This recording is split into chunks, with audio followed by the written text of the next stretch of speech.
आज question bank का प्रश्न है जो हमारा 2021 में पूछा गया था। प्रथम पाली का क्वेश्चन है जो हमारे 50 प्रश्न है। 50 प्रश्न का उत्तर सही जो बताएगा वे अपना कमेंट में नाम जरूर लिखे। तो वीडियो करते हैं स्टार्ट दोस्तों। निम्न में शुद्ध शब्द है शिवी, हिंदू, मधुर, सौहार्द। तो आप बोलेंगे मधुर है, तो मधुर ये इसका सही आंसर नहीं है। आपका सही आंसर होगा सौहार्द। सौहार्द हो जाएगा। विवाह शब्द है। विवाह शब्द क्या है? तो विवाह शब्द हमारा पुल्लिंग शब्द होता है। विवाह शब्द क्या होता है? तो पुल्लिंग शब्द होता है। मैं पढ़ रहा हूँ किस काल का उदाहरण है?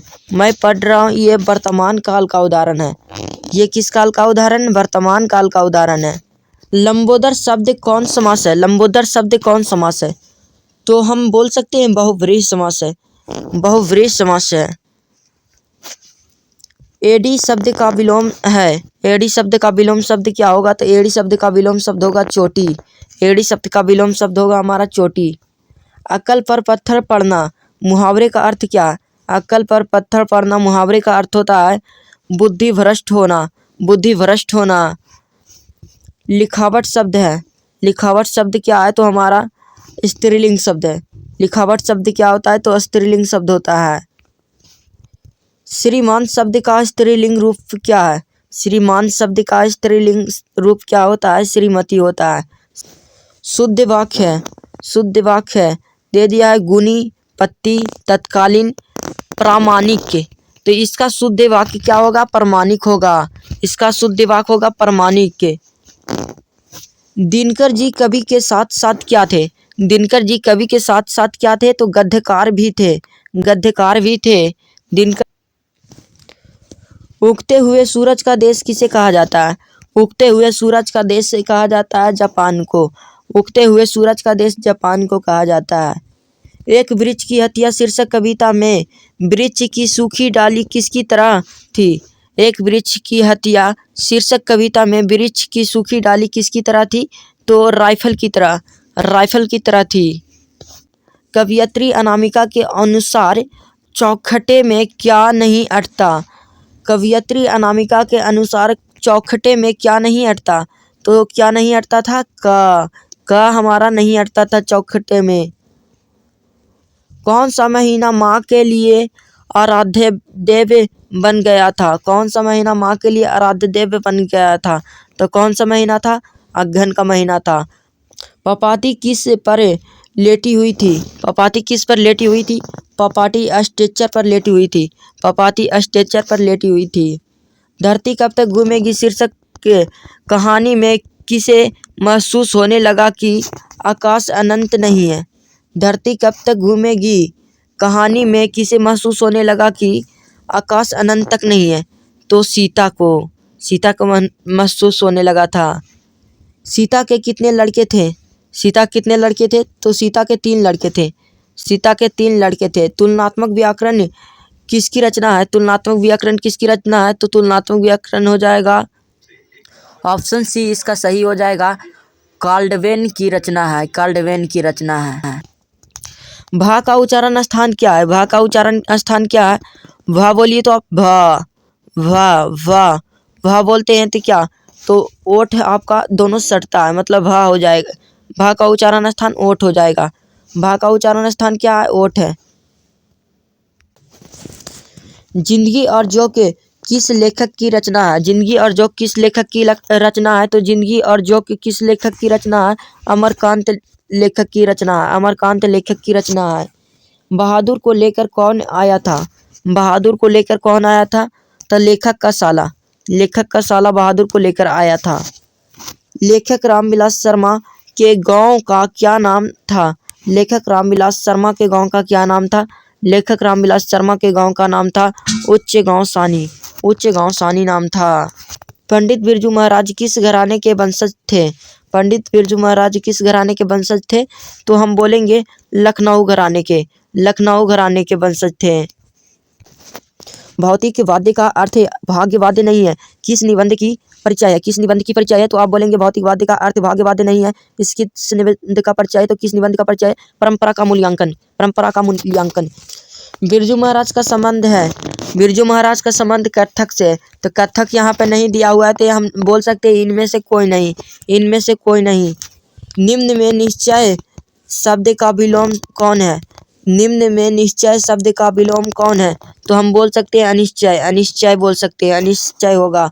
वास्तविक शब्द में प्रत्यय है, वास्तविक शब्द में प्रत्यय क्या है? तो वास्तविक शब्द में हमारा हर्षई ई और क हमारा, हर्षई ई और क हमारा इसका प्रत्यय हो जाएगा, मतलब ईक हो जाएगा इसका प्रत्यय। वास्तविक शब्द में प्रत्यय ईक है। रुचि शब्द का विशेषण है, रुचि शब्द का विशेषण क्या हो जाएगा?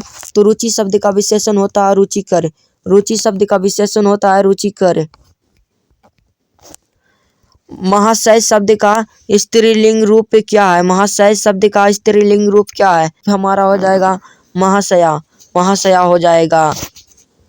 दुर्गंध शब्द का संधि विच्छेद क्या होगा? दुर्गंध शब्द का संधि विच्छेद हो जाएगा हमारा दुर प्लस गंध, दुर प्लस गंध हो जाएगा, दुर प्लस गंध हो जाएगा। अड़ा का उच्चारण स्थान क्या है? अड़ा का उच्चारण स्थान क्या है? तो हम बोल सकते हैं कंठ, क्योंकि अड़ा जब बोलते हैं तो हमारा जीभ है जो ऊपर की तरह उठता है, ऊपर की तरह उड़ता है, मतलब कंठ होगा। तो लोहा शब्द हमारा पुल्लिंग शब्द हो जाएगा, लोहा शब्द हमारा पुल्लिंग शब्द हो जाएगा। कलम शब्द कौन संज्ञा है? कलम शब्द कौन संज्ञा है? तो कलम शब्द हमारा जातिवाचक संज्ञा है। नाच ना जाने आंगन टेढ़ा लोकोक्ति का क्या अर्थ है? नाच न जाने आंगन टेढ़ा लोकोक्ति का क्या अर्थ है? तो हम बोल सकते हैं काम न जानना और बहाना बनाना, काम न जानना और बहाना बनाना। गुण शब्द का विलोम होगा, गुण शब्द का विलोम होता है दो से, दो से। प्रत्येक शब्द में कौन समास है? प्रत्येक शब्द में कौन समास है? तो प्रत्येक शब्द में अवयवी भाव समास हो जाएगा। जो बार बार आता है वह अवयवी भाव समास कहलाता है, जो बार बार आता है वह अवयवी भाव समास कहलाता है, याद रखिएगा। राम खाता होगा कौन काले, राम खाता होगा कौन काले। पहले तो आप ठीक तरीके से पढ़ लीजिएगा तभी बताइएगा इसका सही आंसर, कमेंट में ज़रूर बताइएगा। इसमें आप लोग ज़रूर गलती कर देंगे बताने में। पहला में दे दिया भूतकाल, दूसरा में दे दिया दीर्घ वर्तमान काल, तीसरा में दे दिया भविष्य काल और चौथा में दे दिया सामान्य भूतकाल। तो हम बोल सकते हैं राम खाता होगा संदिग्ध वर्तमान काल है। क्यों? क्योंकि हम संदेह लगा रहे हैं कि राम खाता होगा। वाचक हो जाएगा। सभा शब्द कौन संज्ञा? सभा शब्द कौन संज्ञा है? तो समूहवाचक संज्ञा, समूहवाचक संज्ञा। सभा शब्द कौन संज्ञा? समूहवाचक संज्ञा। आग शब्द है, आग शब्द क्या है? तो आग शब्द हमारा तद्भव शब्द होगा। आग शब्द क्या होगा? तद्भव होगा। मगम्मा मिठाई किसके लिए ले जा रही थी? मगम्मा मिठाई किसके लिए ले जा रही थी? अपने पोते के लिए, अपने पोते के लिए ले जा रही थी।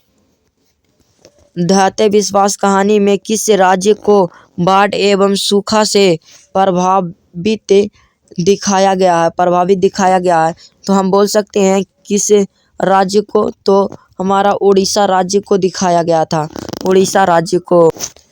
पहले दिन पपाती को क्या था? पहले दिन पपाती को क्या था?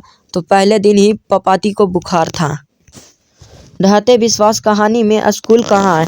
ढहते विश्वास कहानी में स्कूल था हमारा टीले के नीचे, टीले के नीचे था। सीता के बेटों ने सीता को कितने रुपये माहवारी खर्च देने का निर्णय लिया? सीता के बेटों ने सीता को कितने रुपये माहवारी खर्च देने का निर्णय लिया था? तो 50-50 रुपये, 50-50 रुपये तीनों बेटों ने निर्णय लिया था। ये तो आपको याद ही होगा का उदाहरण है।